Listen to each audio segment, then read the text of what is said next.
E tem pesquisa nova na praça, e pesquisa não é profecia, mas é termômetro, e termômetro, quando oscila, a gente observa. A Atlas Bloomberg ouviu 4.986 pessoas entre os dias 19 e 24 de fevereiro por recrutamento digital.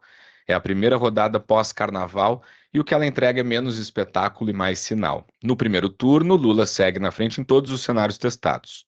No principal deles, 45% contra 37,9% de Flávio Bolsonaro. Mas em janeiro o presidente tinha 3,8 pontos a mais, enquanto o senador cresceu 2,9 pontos. Não é uma queda dramática, é uma erosão lenta, ao que tudo indica, né? Não faz muito barulho, mas indica o começo de um movimento muito relevante. Quando o Tarcísio de Freitas entra no jogo, Lula marca 43,3% e o governador de São Paulo aparece com 36,2%.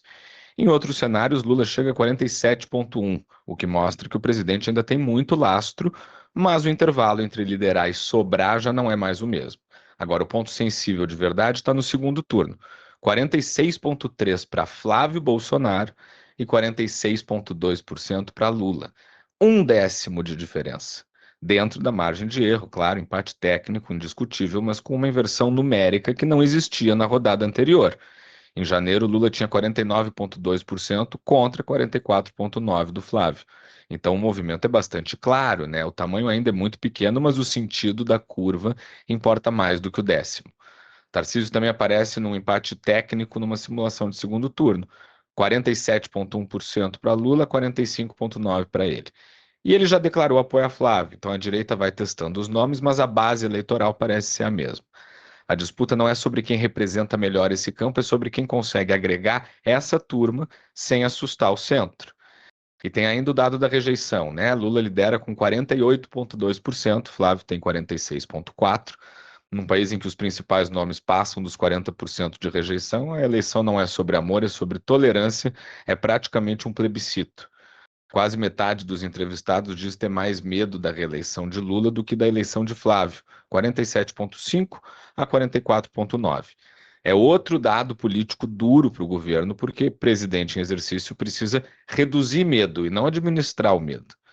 No cenário sem Lula, com Fernando Haddad, o PT marca 39,1% contra 37,1% de Flávio. Empate na margem de erro, o que confirma o que qualquer pessoa honesta sabe. O lulismo é muito maior do que o partido. Portanto, sem o nome do presidente, a coisa aperta. A pesquisa foi aplicada logo depois do Carnaval. Teve quem chamasse de pesquisa da Sapucaí, por causa da polêmica envolvendo a homenagem da Acadêmicos de Niterói. A pesquisa não perguntou sobre isso, então seria irresponsável cravar isso como causa. Mas política é percepção e percepção se alimenta de episódios simbólicos, né?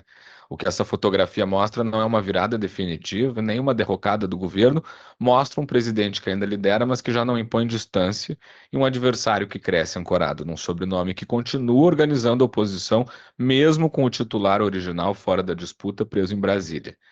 A eleição é só em outubro, mas a política não vive de prazo eleitoral, ela vive de humor. E o humor do país, pelo visto, está menos entusiasmado e mais tenso. Quando o titular passa a empatar com o desafiante, o recado não é sobre o desafiante, né? É sobre a fragilidade de quem está sentado na cadeira.